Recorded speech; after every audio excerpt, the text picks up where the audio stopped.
네, 안녕하십니까. 신지식인 정인태입니다. 전 국립 한국복지대학교 특임교수를 역임했습니다. 분노한 유족, 윤 대통령 조화 내동댕이. 네, 얼마나 분노를 했을까요? 참 가슴이 아픕니다. 네, 그래서 분노한 유족이 윤 대통령 조화 내동댕이를 쳤습니다. 사과하라 이렇게 얘기를 하고, 네, 경찰에 의해서 이렇게 끌려 나가고 있는 이러한 모습인데요. 참 가슴이 아픕니다. 정말 이거는 있을 수 없는 일이 발생된 거고요. 이 군중에 대한 관리, 그리고 이 혼란, 혼돈에 대한 관리를 전혀 준비하지 않았다라는 것이죠.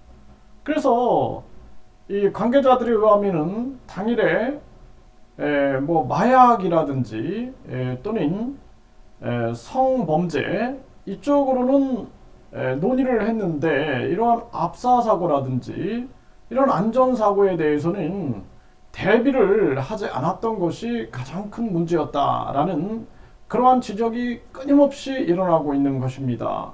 심각한 문제가 아닐 수가 없어요.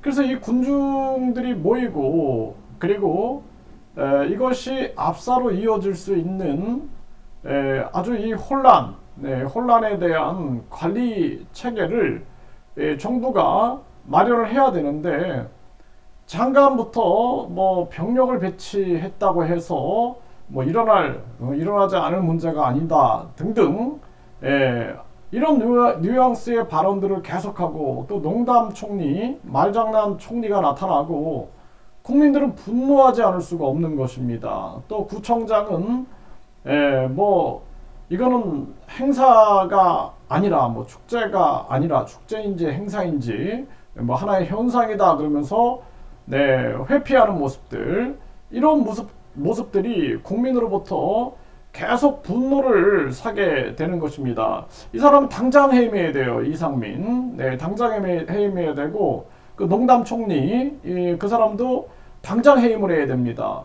참, 이런 사람들이 총리니, 이런 사람들이 장관이니 앉아있는 거 그 자체가 아주 부끄럽고 모멸감을 느낍니다. 저는 이 국회의원들이 정당 보조금, 선거 보조금, 선거 보정금, 그리고 이 정부 관료들이 특활비 갖다 쓰는 거에 굉장히 저는 분노를 했어요.